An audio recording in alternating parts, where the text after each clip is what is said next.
Davai mees. Tere tulemast, raketlased! Alustame siis nädala eelvaate kõnega, kus siis kõne põhipoint ongi välja selgitada meil terve nädala turusuunad. Ütleme niimoodi, kui peaks avanema mõni sihuke konkreetne trade setup, siis me kindlasti nagu markeerime selle peale, paneme trade ruumi.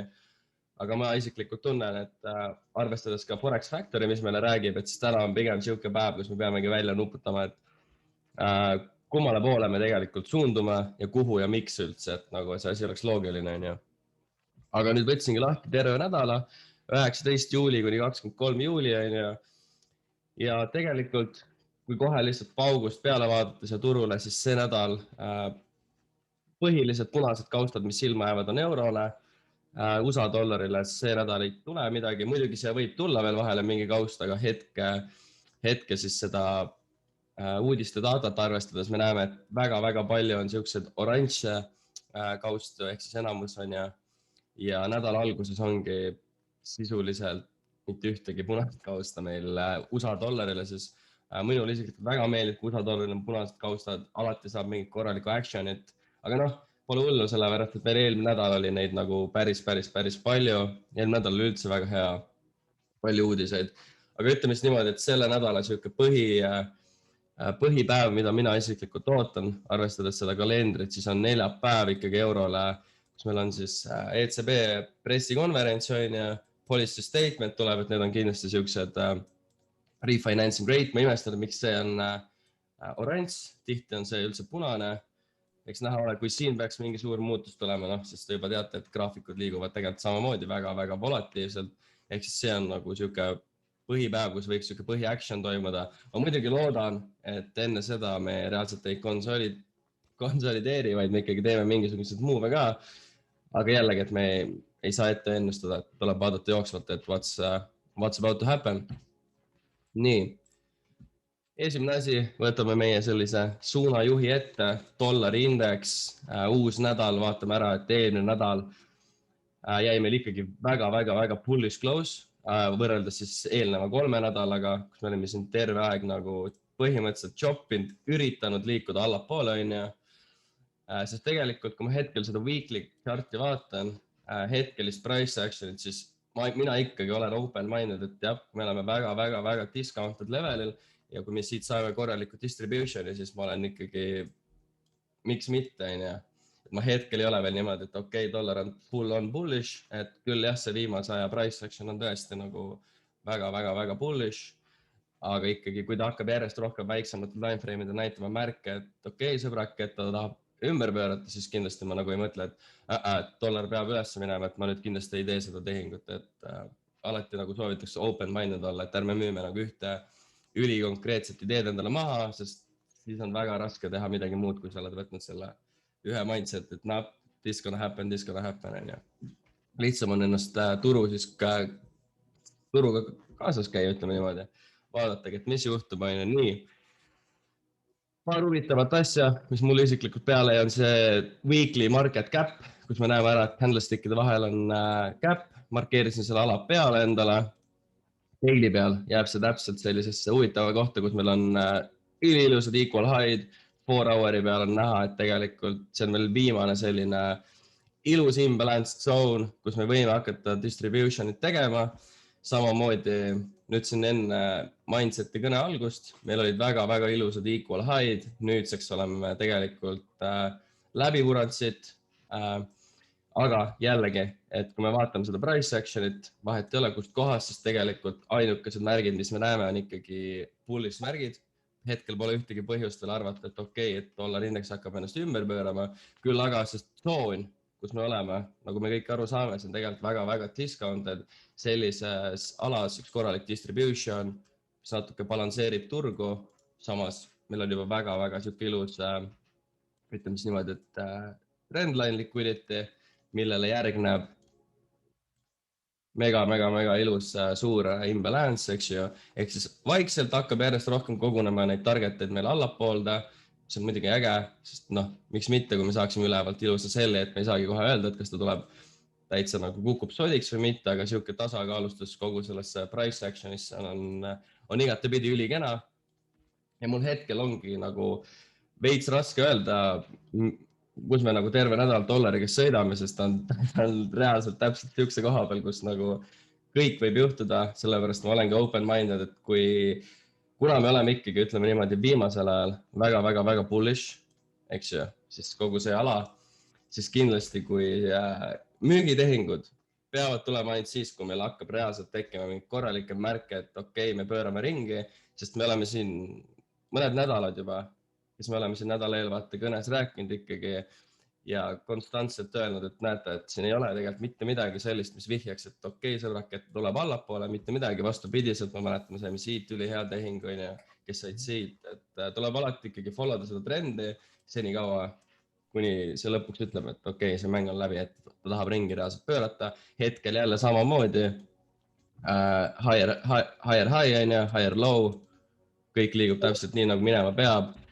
Üks oluline asi on see, et nüüd on meil see hunnik liquidity't väljas, et hetkel nagu trade setup'it on väga keeruline leida, sest tegelikult ei olegi isegi aru saanud, et kas tõesti ta võtab siit too maha, hakkab allapoole tulema või mitte. Aga kui mõni mõtleb, et kus panna alert, siis hetkelist price action'it arvestades mina isiklikult tunnen ennast väga hästi, kui panen alerdi siia varasemasse kohta, kus on siis meil order flow, ilus siuke liquidity run, siit ikkagi me tegime A-st B-ni, teeme mingi ilusa uue intraday range'i ja tõesti, et kes nagu väga tahavad ka treidida, et kui siin tuleb väiksematel timeframe'idel distribution, siis tihti peale ikkagi, kui siin on samamoodi ikkagi meil higher high, eks ju, korralik distribution, ilusas siukse risk-reward trade'i sa võime täiesti vabalt saada ka täna või homme isegi siukse counter-trend trade'i sellid, aga siin on hästi oluline, et me peame lihtsalt õigel ajal välja võtma, aru saama, et sõbrake, vaata, et see ei lähe veel alla, et me oleme ikkagi veel bullish tsüklis, siis ütleme niimoodi. Kas keegi tunneb, et tahab midagi öelda dollari kohta veel? No, very well said, mate. Thank you, brother. Et nii on, see imbalance ala on kindlasti huvitav tsoon, kui me hakkame reaalselt seda lõhkuma, siis tegelikult hästi lihtsalt muudame oma perspektiivi ja hakkame vaatama, et mis siis kogu nendes alades toimub, ehk siis üle selle leveli on ju. Aga hetkel pole mõtet nii tulevikus veel elada, elame olevikus ja ootame natuke, vaatame, mis saama hakkab. Alati esmaspäeval tasubki olla valvas ja ma vaatasingi, et siukse suure hooga pani kohe nagu nii-öelda eeldatavas suunda punuma esmaspäeval kohe session alguses. Seega tuim, kes on see, et ta pöörab siit praegu ringist, võttis liquidity välja, aga ma ei saa nagu siukest tehingut teha, vaatas ma lihtsalt närin popcorni ja vaatan pealt. Ja see on selline good educated, kes on see, et nagu nüüd mõtleme alla, et okei, aus. Nii, euro USD, vaatasin üle ka kõik need weekly levelid, hetkel weekly price action'it arvestades meil ei ole ühtegi sellist major divergence'it, kõik liigub täpselt nii, nagu liikuma peab, omavahel korrelatsioonis. Lihtsalt mõni paar on natuke volatiivsem, mõni paar natuke vähem volatiivsem, mõni on lihtsalt ees, mõni ei ole. Aga põhipoint jääb hetkel väga sarnaseks ikkagi, mis ma Dixiga mõtlen, et eur, ma kustutan see setup ära, ütleme niimoodi, et see on see sama setup, mis me panime reedel peale. Arvestades hetkelist price action'it, ma ei ütleks veel, et see setup ei ole valid. See võib juhtuda, mis on muidugi, ta on väga ebatõenäoline, et me tegelikult tuleme siit ülesse, enterisse siis alla. Ta võib juhtuda. Senikaua, kui tegelikult me ei ole seda levelit meil siit lõhkunud, siis minu jaoks on see setup valid. Nüüd korraks toon kõrvale AUD USD, mis minu arust on täitsa korralik nagu teejuht meil. Et see setup nüüd, kellel on siin limited peal või ei ole limited, siis teage, et see setup ei ole enam valid. Esiteks meil on target ära võetud, me oleme väga sügavalt teinud uue turu range'i, et sellega it is what it is, on ju. Aga suured pildid. Just täpselt. Eesti keeles, kui maalast vaatame, on nagu on, it is what it is. Kuulad ka sind? Hästi öeldud, Tever.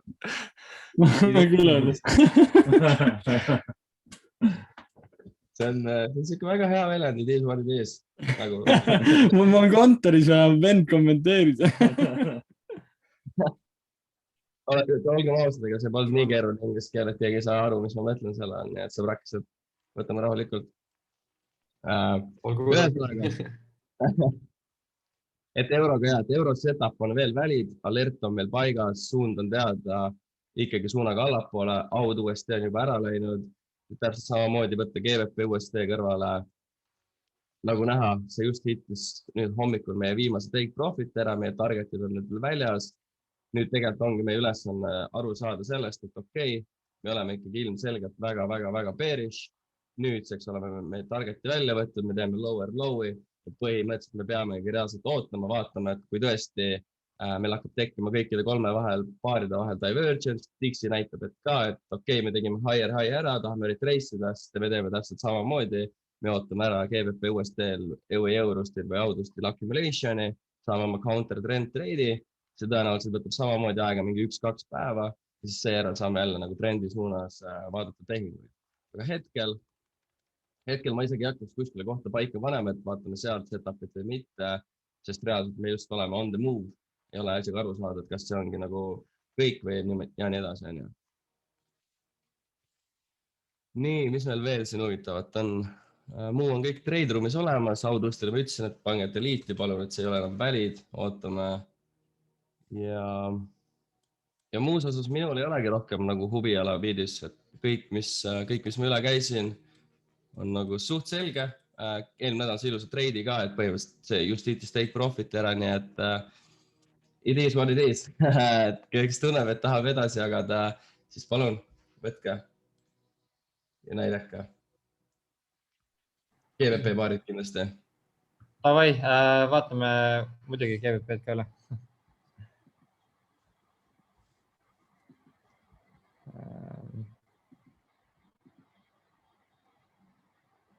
Nii, GBP-dest nii palju siis, et meil on täna üks GBP uudis, on ju, et see ei tohiks nii palju turgu liigutada, aga nädal lõpupoole on siis neljapäeval reedel rohkem GBP uudised, mis siis võivad just need GBP paarid siis agressiivsemalt liikuma panna, aga suures pildis ikkagi vaatan neile buy'sid, et setup'id istuvad siin eelmisest nädalast juba, et GBP Audi puhul trend on üles ja muidugi mul on siin imbalance ära siis märgitud siin allpool, aga kuna see on päris kaugel, siis ma ikkagi vaatan, mis on siin lähemal praegu ja see on tunni aja setup. Ootan ikkagi teda siia sellesse Londoni Openisse, mis meil oli neljapäeval, et tugev küünal alla, eks ole, et võtta siit need inimesed välja siis, kas kellel olid need stop profitid siin või stop lossid, eks ole. Ja siis break of structure üles, ehk siis trend on meil teada, liigume üles. Ja siin on nii palju imbalance'id, siin on likviidsust, eks ole, nii et see tundub esimene sihuke loogiline koht, kus ma nagu otsiksin bait siis. Ja meil on muidugi likviidsus üleval, on ju, et see võiks siia jääda, see võiks ideaalis siia jääda ja siis tulla seda likviidsust võtma ja tahaks näha siit wick entry't, et ei taha väga näha hinda, et ta jääks minu nii-öelda siis huvialasse passima siis liiga kauaks, sellepärast et kui ma oma seda setup'i vaatan, siis ma vaatan siukseid kohti siis, kus on eelnevalt toimunud siis institutsionaalne move, eks ole, ja ilmselgelt, kui ma tahan, et hind tuleks sinna, siis see peaks võrdlemisi siis kähku käima ja liikuma minu suunas edasi. Nii, GBP Audi poolt nii palju, vaatame GBP NZD-d. Samamoodi, kuna hind liigub ainult allapoole, siis struktuuriliselt ma ikkagi vaatan buy'si samamoodi, sest meil on likviidsust üleval, meil on siin ilmselge imbalance ja samamoodi tahaksin seda nagu kiiret liikumist, selle imbalance'i täitmist näha ja siis liikuda meie suunas, et siit võib päris hea siukse swingi isegi saada, mis on seal 300 peaaegu 400 pippi ja risk to reward mängib päris hästi välja. Selle stop lossiga võib veel siin mängida, sellepärast et on volatiivne paar ja võib siis tulla siis noppima välja inimesed, kes on liiga väikse stop lossiga sees ja siis meie suunas liikuda. On mitu korda minul juhtunud, on mitu korda teistel juhtunud, nii et seda saab veel putitada ja liigutada vastavalt ja GBP NCD mõtted, siis GBP Chapi. Ma hakkan kõiki vaatama ühes suunas praegu, sellepärast et nad liiguvad päris sarnaselt ikkagi, et GBP siis nii-öelda siis on see domineerivam pool ja näitab suunda, et kui ta on nõrgem, siis ta on nõrk nagu kõigi nende vastu ja kui on tugevam, siis ta on ikkagi tugevam nende teiste paaridega, et üks domineerivamaid valuutasid siis on ja sellepärast ma seda niimoodi ka vaatan. Ja see GBP Chapi nii-öelda siis idee pole kõige parem, ma lihtsalt panin endale hüpoteetiliselt midagi paika siia. Ja GBP CAD, käime selle ka kiirelt üle, et meil on imbalance'id siin samamoodi üleval, mida me ootame, on natukene siin all, aga kuna hind liigub üles, siis me vaatame paisid kohast, mis on kõige lähemal siis suurema timeframe'i peal ja praegu ma vaatan, et 4 tunni peal on siin näha, et see viimane institutional, mis siin alla surus on et siin me oleme ära käinud, aga kui me läheme lähemale, lähme tunni peale, siis on näha, et ta võiks ikkagi selle likviidsuse jätta, et kui see likviidsus jääb, siis muidugi see nagu idee näeb veel palju parem välja, et tulla seda imbalance'it siia täitma, eks ole, ja siis sõita trendiga kaasa. Nagu siin oli näha, eks ole, et hind pani minema, pani punuma, siis mõned võib-olla FOMO-sid peale, kes nägid, et hind lihtsalt impulsiivselt liigub ainult üles, need muidugi kiirelt tuldi välja sööma. Jällegi näha, et suur raha surub hinna välja, täidab selle imbalance'i siit paari pipiga ära ja liigume üles edasi. Nii et see ala meeldib mulle just sellepärast, et siin on selline liikumine käinud. Nii et ma jälgin neid alati. Institutsionaalne jalajälg on minu üks confirmation checklistidest ja mida ma siis praktiseerin kogu aeg ja backtestin ja ootan hinda tagasi sinna, et ma ei FOMO peale, et olen kannatlik. Aga GBP-dest nii palju praegu siis, et vaatame, kuidas nädala jooksul ta liigub ja äkki vaatame korra Bitcoini ka üle. Marko, tahad sa kiirelt lihtsalt väike update'i teha? Jah.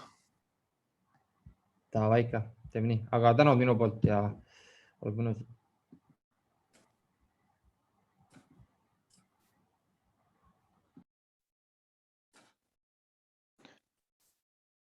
Nii tohi, aga vaatame siis käpelt Bitcoini üle.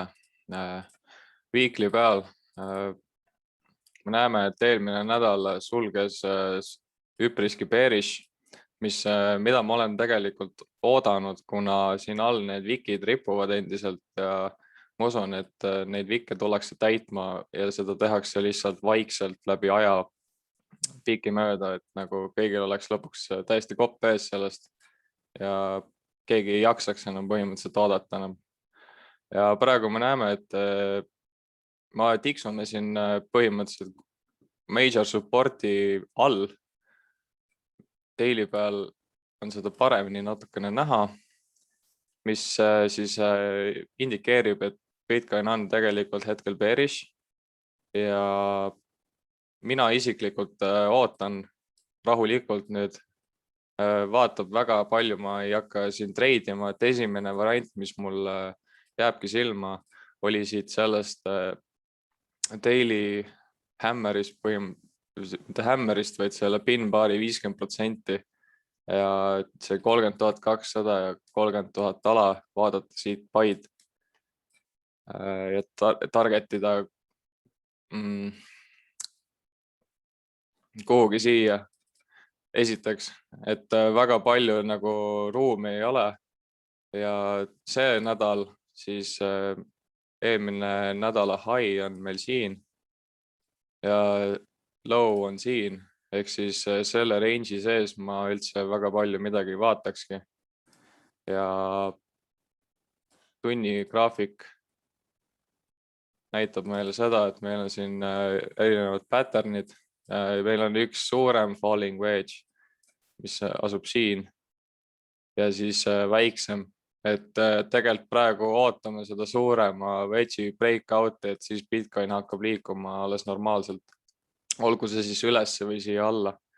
Et isiklikult mina ootan juba siia alla, see 30 000 ja 30 200 ala ja kui see jääb püsima, siis 29 000 ja edaspidi ka 27 000, mis on daily peal siis ära märgitud.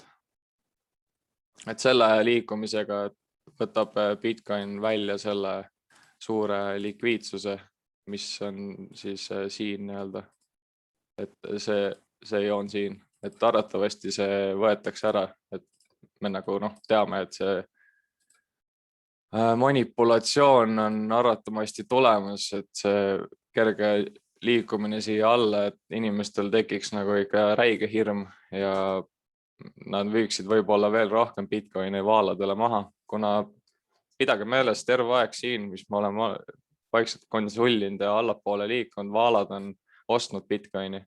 Nad ei saa seda teha ühe suure hurraaga, nagu siin tehti või siin.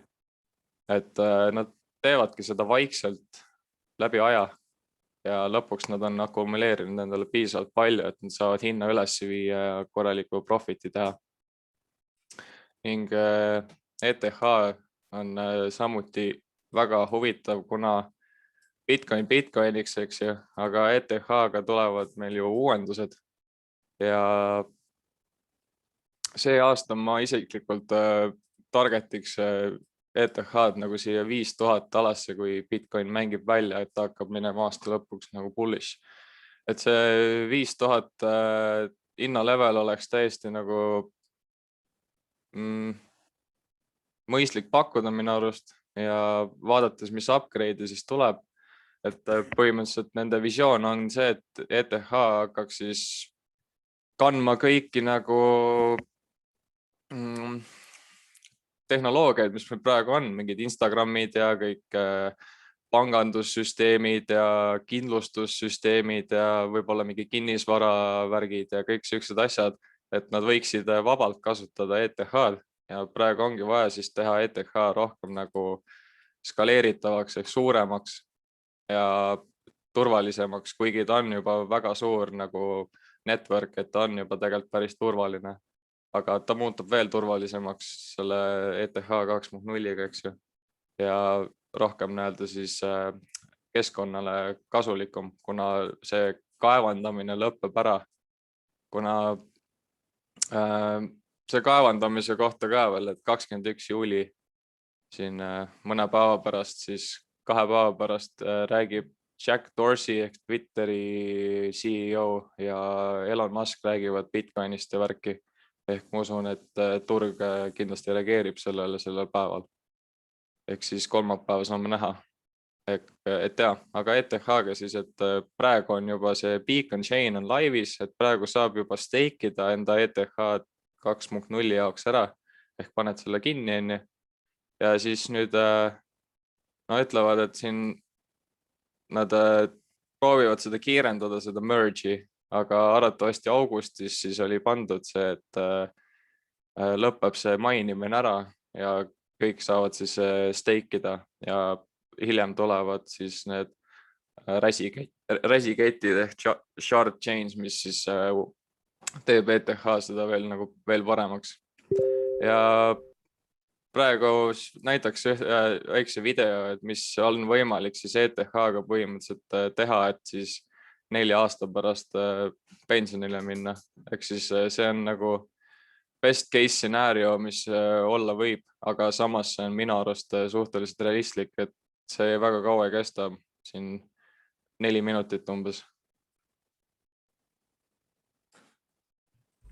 So, to fund a traditional retirement of 25 years, and we have a monthly income target of $1,000. So 12 months in a year times 25, this would give us a requirement of $300,000, or in ETH, 150.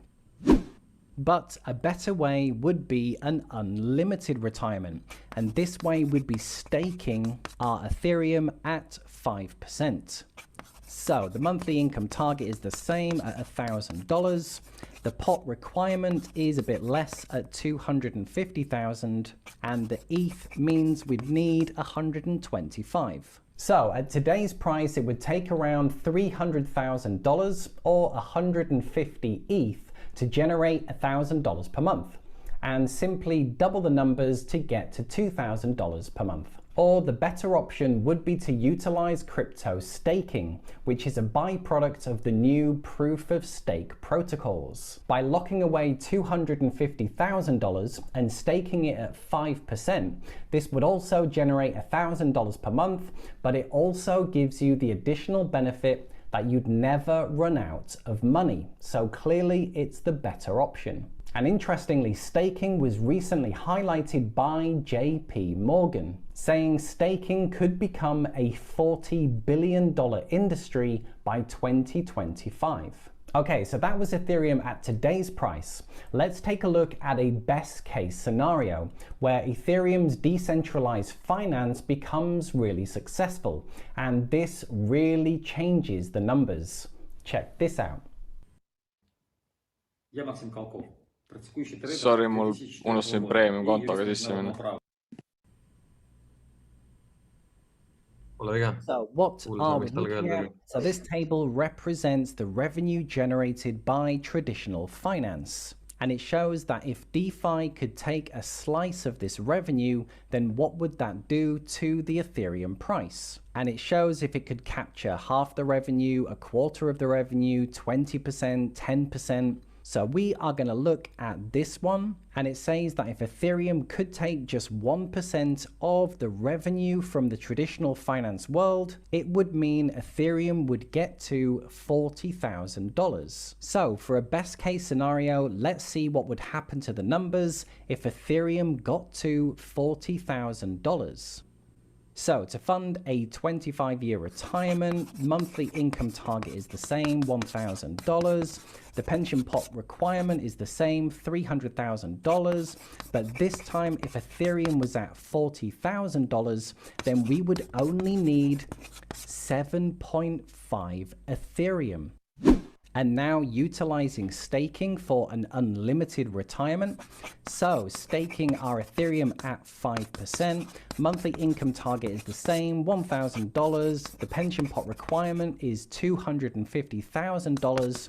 Ethereum's current price would be $40,000, which means we would only need 6.25 Ethereum, which at today's price is just $12,500. And it's quite amazing to see that with only $12,500 today, this could fund a retirement of $250,000, generating an income of $1,000 in under 5 years. So best case scenario where DeFi becomes really successful.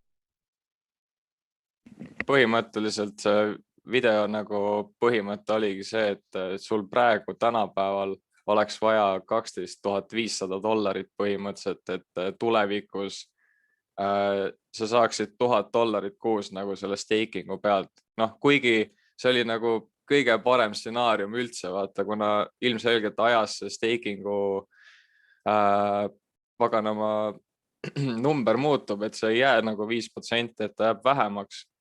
Aga põhimõtteliselt ikkagi see, et kui sa praegu suudaksid panna näiteks 12,5 ETH-d või 6,5 või noh, mis need numbrid seal olid, steikima, siis kauges tulevikus, arvestades, mida suudab DeFi teha traditsionaalse pangandussektoriga, siis need hinnad, mis ta ütles, see 40 000, see on täiesti reaalne. Arvestades seda, et kui ETH hakkab nagu iga ülekandega vähenema, ehk siis seda põletatakse ja ETH peale, siis oletame, et hakatakse rohkem need DeFi produkte ehitama. See tähendab seda, et nõudlus suureneb ja selle supply ehk siis nagu varu kogu aeg väheneb. Ehk siis kõik asjad näitavad, et hind tõuseb. Et jah, need on minu 2 mõtet nagu ETH-ga, mis te võiksite kaasa võtta endale, et mis asi see võimeline tegema on. Ma olen full nõus sinuga nagu, et ma isiklikult arvan seda, et bullrun'id on praegu olnud, 3 bullrun'i on juba olnud, aga ma arvan nagu seda, et nüüd nii palju suur osa maailmast juba teab nagu, mida Ethereum esindab ja põhimõtteliselt esindab siis nagu liigkasuvõtjatest välja lõikamist ennast, et pankas juba oleks vahel. Ja nüüd, mida need pankurid vastu ainult saavad teha, on kõik Ethereum ära osta ja seda mitte kasutusele lasta. Ja mis stsenaarium praegu tundubki, see ei ole nagu tavaline bullrun'i stsenaarium, et asi nagu kukuks. Nagu, ma arvan, et lihtsalt hoitakse nii palju all kui võimalik, et osta nii palju kui võimalik seda nagu tavainimeste käest ära. Ja siis mingi hetk see lihtsalt pumpab rohkem, kui siin öeldi. Nagu. Ma olen täiesti seda meelt, nagu, et sellel on kõik funktsioonid, mis on pangandusel, need funktsioonid on paremad. Siia tehakse võrkuuendused, see läheb veel odavamaks ja pangandus polegi kellelgi vaja nagu põhimõtteliselt. Keegi ei taha mingit branche, kus tüübid nagu võtavad suur raha, annavad selle keskpangale tagatiseks, annavad sinu raha sulle nii-öelda protsendiga tagasi ja lõpuks maksad enda raha nii-öelda pealt, maksad veel nagu, sulle laenates sinu raha tagasi, mis anti keskpangale tagatiseks ja sa maksad lõpuks intressi peale ja kui sa ära seda ei maksa, võetakse sult auto või maja ära, see on nagu alloone. Nagu... Ei, no eks see on uskumatu ja see tuleb, et ütleme nii, et kui ta ise vaatas sealt, see võtaks 1% tänapäeva pangandusest, et see paneks 40 tonni selle hinnaks. Et ma arvan, et ta võtab rohkem kui 1%, et see nagu disruptib täiega seda turgu nii-öelda, ma usun, siin aastate jooksul nüüd. Et küll, et see bull market ja bear market käib ikka samamoodi edasi, aga kui sinu ETH on steikitud, siis sinu aastane protsent on nii-öelda kindel ja sa teenid ikka raha igat pidi. Sellepärast ongi see ETH staking praegu väga super nii-öelda vahend, millega siis enda tulevikuks valmistada, ma arvan.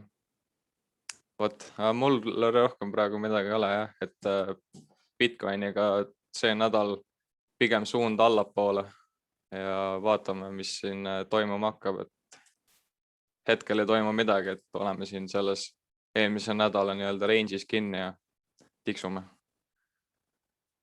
Aga jah, tänud.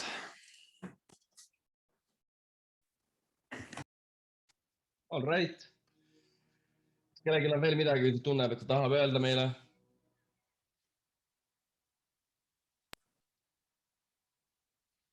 Kui ei ole, siis ma soovin teile ilusat päeva ja hoiame üksteist kursis, kui midagi ägedat tuleb turgudele. Absoluutselt.